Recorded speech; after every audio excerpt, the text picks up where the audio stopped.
Welcome back to Living in Austin, Texas. You know, something all of us hear all the time is how everyone is moving to Austin, right? It is consistently a hotspot for relocation in this country. However, there is a misconception there that I often like to point out, which is that these people who move to Austin, a lot of them aren't moving to the city limits of Austin. A lot of them aren't moving to Austin proper. They're moving to the greater Austin area because it is so deceptively large and there are so many options to choose from.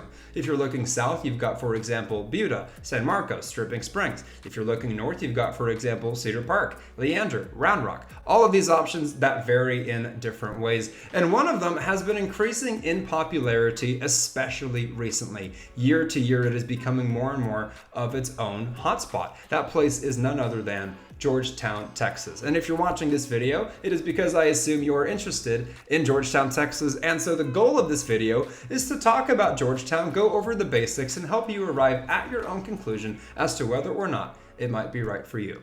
Stay tuned. Hey again, everybody. My name is Frank. I am the man in the chair for one of the original Living in Austin channels. I make the videos happen with my yappin', and I am partnered with our killer, our closer, licensed agent, Caleb Reitmer. And together we help people just like you who are wanting to relocate to the greater Austin area find that perfect spot. So don't hesitate. Whether you are 9 days away or 90, reach out to our team. Whether you shoot us a text, send us an email, give us a call any day of the week, any time of day. It is what we love to do. So yes, as mentioned in this video, we are talking about Georgetown, Texas, a place that for the longest time in the greater Austin area kind of flew under the radar. People didn't really talk about it. I'm sure the locals there were delighted for that to be the case. However, in the past, I'd say 5 years especially, we have seen it become so popular, so in demand, and now I would call it a hub or a hotspot for people who are moving to the greater Austin area, weighing their options and absolutely falling in love with it. And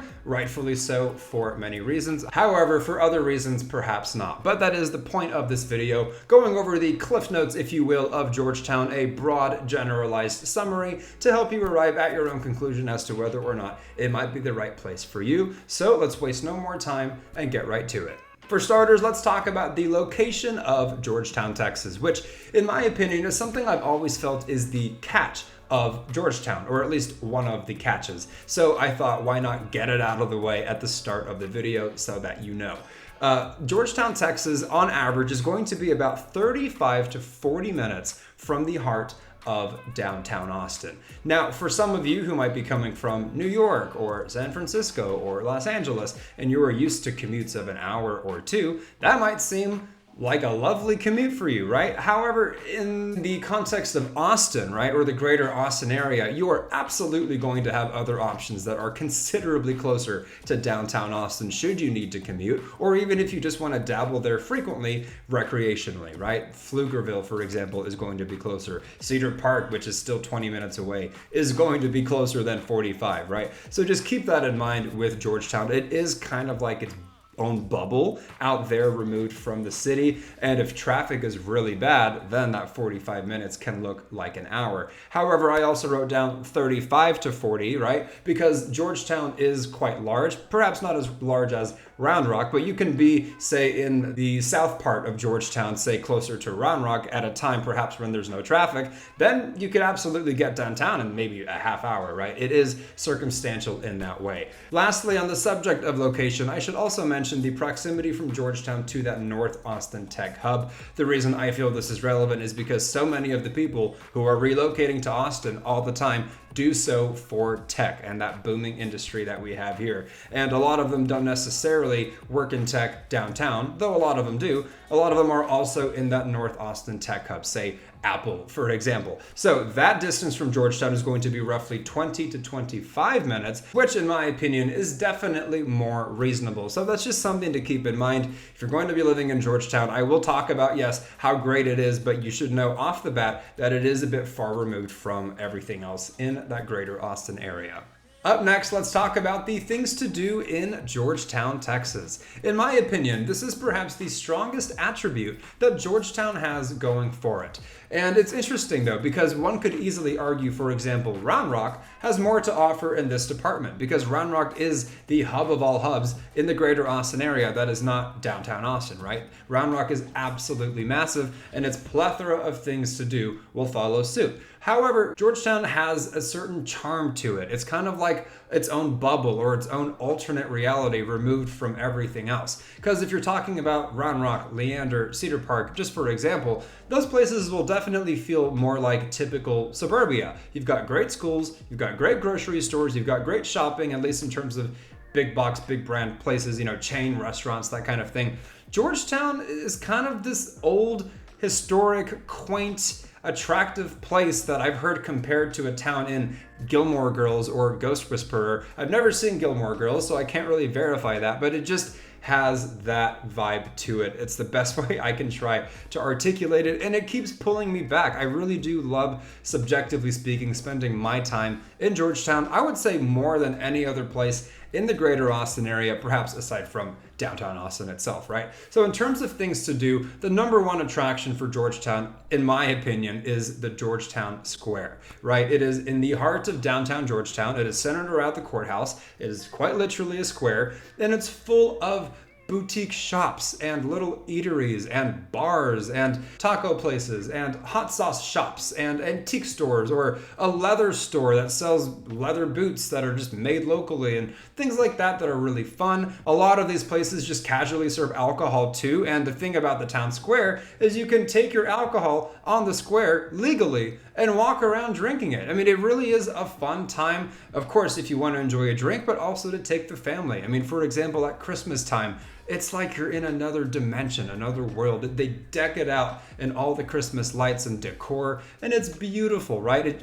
I keep going back to the word charming. So that's something I highly recommend about Georgetown. Other than that, you also have the Wolf Ranch Shopping Center, which is newer, it is nicer, it is large. It's not going to be as quaint, right? This is going to be your big buck stuff as mentioned, but that's really nice too. A lot of Georgetown is this old historic place, but so much of it now, because of its popularity, are these new nice places, certain shopping centers that you just love to spend your time in. Another thing about Georgetown is that it balances not only the quaint and charming with the new and fancy, but it also has nature. Georgetown is abundant in its parks and its nature spots, places to go in the summer, in the fall, take the kids, take the dog. Do you want to go to a playground? Do you want to go to a waterfall? I mean, it has things like that. So in my opinion, that's why I do feel like the things to do in the general sense is a strong attribute for Georgetown, that once you go, of course you might hate it, but I would imagine most people, once you go, you fall in love with it. But again, yeah, it might not be for everybody either, because for the longest time,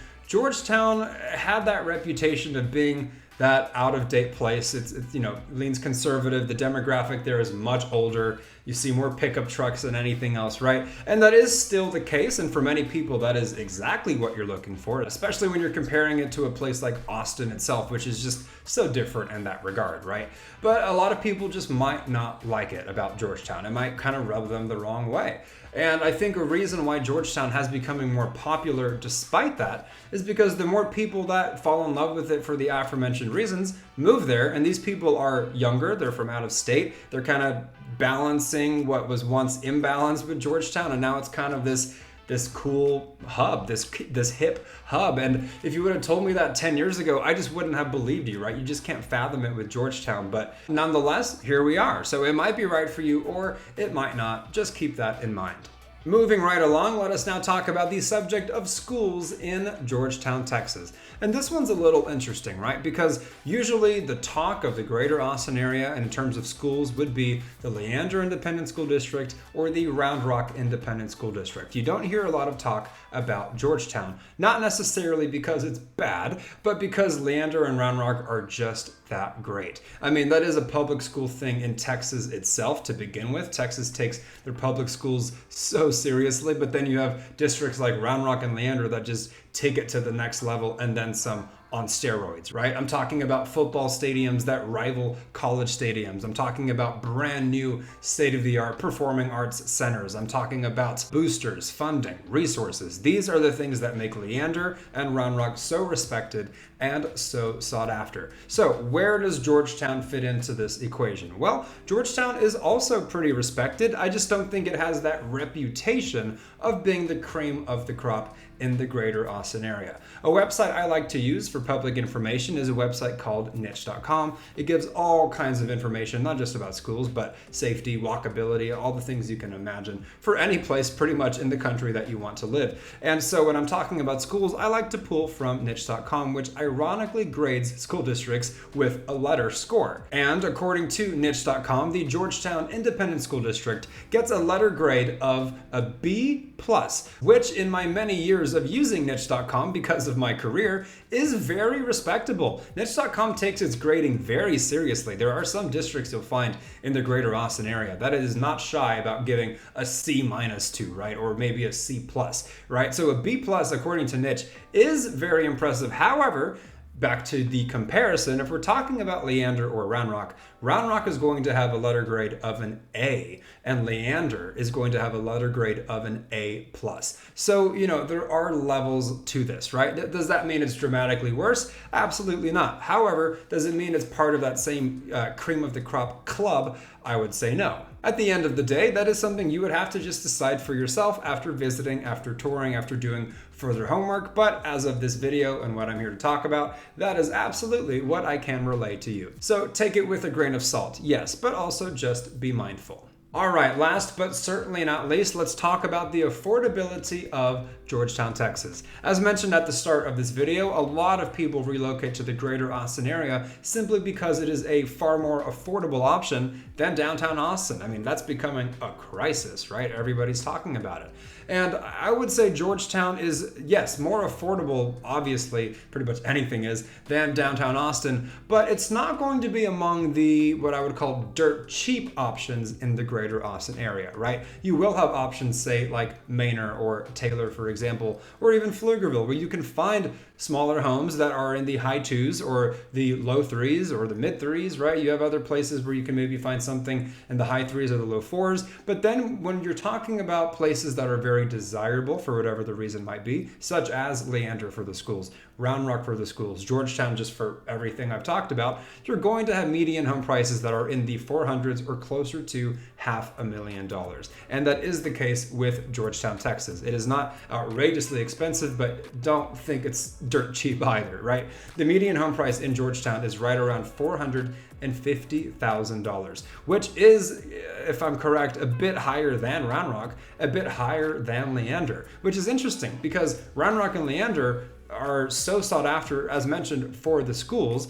But Georgetown, as mentioned, it really is that popular, it really is that charming, it really is that attractive, that desirable. I do think in the spirit of fairness, that 450 number is a little bit skewed, it's a little bit higher because so many of the options you have in Georgetown are going to be acres, are going to be mansions, are going to be gated communities, master plan communities that I do think kind of skew the data. However, yeah, it's not going to be dirt cheap either. Georgetown is a great place to live and its price point reflects that. Now, of course, not to be redundant, but when compared to Austin, it is going to suddenly seem far more affordable, but still to a lot of people who might be first-time home buyers who are just trying to get into the greater Austin area, it might not be the wisest decision, just depending on budget. Of course, at the end of the day, it does boil down to which walk of life you're coming from, what you're looking for, and all that jazz. But like everything else in this video, just keep it in mind.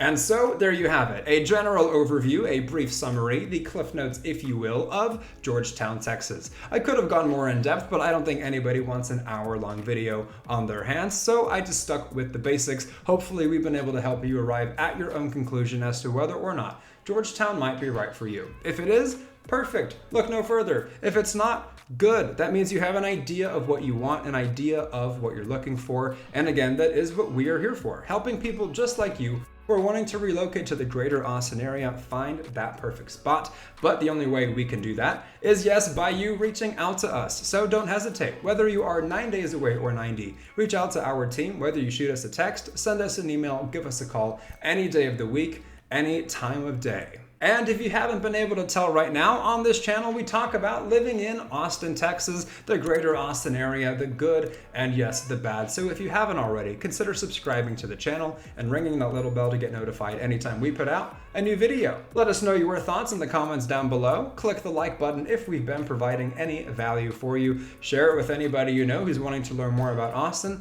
And until the next one, you guys, my name is Frank. This is Living in Austin, Texas, and we will absolutely catch you later.